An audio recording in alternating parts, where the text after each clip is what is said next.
common sense, inhibitions are fogged out. The hype relies upon this heavily. At his careful suggestion, she joins eagerly in the game. The needle has pierced the vein, and he directs her to loosen the tourniquet to allow the blood to flow.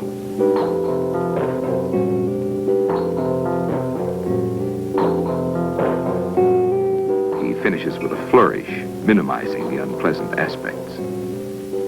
And he builds his feeling, the real kicks. But nobody wants to get high by himself. Why doesn't she fly with him? He can fix her a little pop. Another decision. But this time the facts are distorted and blurred. Now in custody, and with a case built against him, the young pusher offers information. He knows a hype, a pusher. There's a girl with him, probably at his pad. He gives the address. Having a previous arrest, the addict pusher is identified from a mugshot. This is the crucial moment in the hype's plan. He must be persuasive without frightening her. She is wary, has a natural fear of the needle, has heard of those who get hooked. He uses a common argument. Only squares get hooked. Be an occasional user, a chippy. Just take a pop when you want something to take you out of this world. The idea entices her. A real escape. Curiosity, participation, and now use. Officers are dispatched to apprehend the addict, and the chain pattern of arrests that is familiar in narcotics cases continues.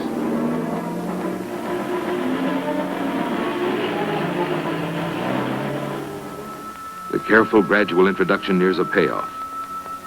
When no needle is available, an addict may cut the vein with a razor blade and literally pour the stuff in with the bare dropper. With the needle well inserted, the drug is injected. The main line.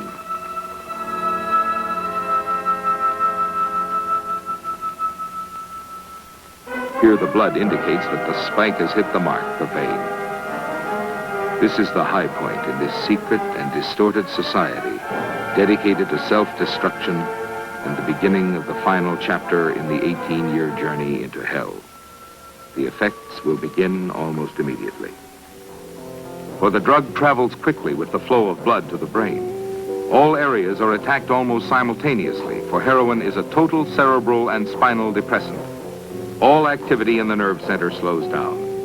Even the automatic body functions are affected as pulse and breathing become retarded.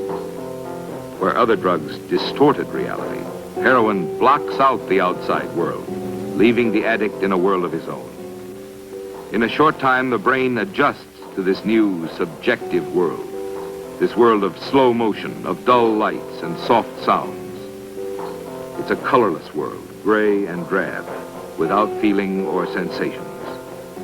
The pupils of the eyes contract. A feeling of drowsiness sets in. The brain can no longer cope with the normal world of sound and light and feeling. Out of this world? In truth, it is the beginning of the end. For of all those who dare to take this treacherous journey on the main line, less than 2% ever return. Another addict, the convert of a former day, is in need of a fix. She gives the knock known to her supplier. The junkie opens to no one until he is prepared. The evidence is quickly rolled into the cloth and placed on the girl's lap. If it should be a raid, the stuff would be in her possession, not his. Even though the intruder is one of his girls, she is not welcome. She could smash the plan that has gone so well until now. But she is in the first stage of withdrawal. A fix is imperative. He must take the chance. In his favor, the new conquest is beyond rational thought and reason. Normal human emotions are in a void. Even though she girl means more money for the group and less work for her. Withdrawal begins with the general feeling of an approaching cold, running nose and watering eyes. The cold grows worse as the body, accustomed to the depressant gray world of the drug, returns toward normality. The eyes are up, dilated. Light pierces, stabs the eyes, and the smallest noise is excruciating as the nerves and senses are laid bare. The mere cold advances to flu symptoms. The addict soon comes to learn that when the symptoms appear, fixes the one hope. Within a few hours, body will be helpless. Nausea, violent coughing, and retching join the pattern. But now, even in the midst of misery, a smile to the novice. A smile wrought from a memory in the vague past. For each victim of this slavery once knew freedom. Engaged. A happiness I couldn't accept. How many times in these years have I wondered why I was excitement, kicks. And then the night I got high, the pattern was cut. And now never to go back, never to return. The stuff has been laid out, and he gives her the used, unsterilized outfit to take her fix. He has left the caps in the bathroom, a move calculated to get her away from the younger girl. But the scene of growing horror has unfolded before imperceptive eyes.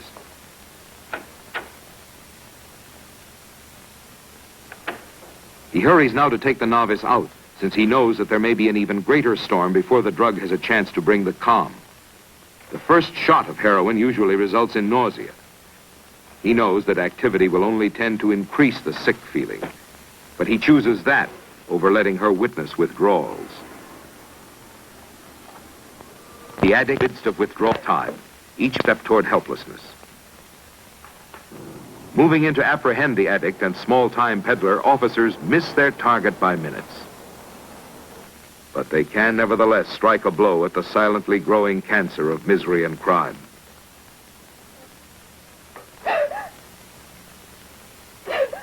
Aware that the room is occupied, they prepare the surprise that is essential to a narcotics arrest.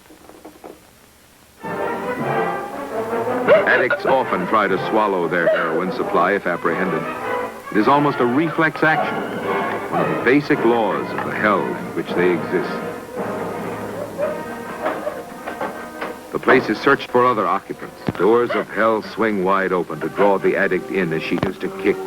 The physical tortures grow with each minute, for the body's demand for heroin is no mere desire, but a driving madness, a compulsion that cannot be satisfied except with the drug itself. And heroin is so dangerous and so powerful that its importation, even for medical purposes, has been outlawed in America since 1925. To further establish this girl's addiction to hard stuff, the officers check her arms. Here the hype wears the telltale marks of the habit. In response to the compulsion, the veins must be punctured with several injections each day. The fix is usually taken on the inside of the elbow. But in time, the vein will collapse, and the hype generally ties off further and further down the arm. As the entire vein becomes impossible to tap, the other arm is used. Then the search for other veins begins. Scar tissue like this forms on the veins after continued use, creating a snake or track. Older hypes use veins on the backs of hands, in the fingers, and even between the toes.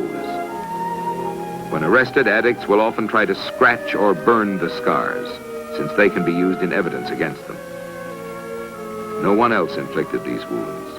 It was her own decision, one in the long road of decisions that led her to deform and disfigure her own body.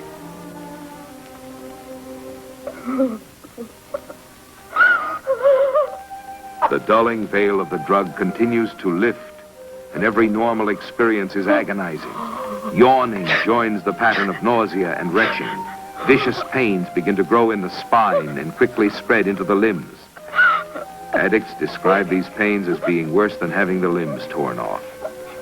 They often clutch and tear at themselves in an effort to divert the torment. Sudden chills sweep over the entire body. Anyone witnessing withdrawals is torn with compassion, but she is beyond the help of these officers. Retching grows worse. Vomiting begins. The chills are suddenly displaced by raging heat. The body feels as if it is literally on fire. The final move is always to the floor, which provides some sort of security.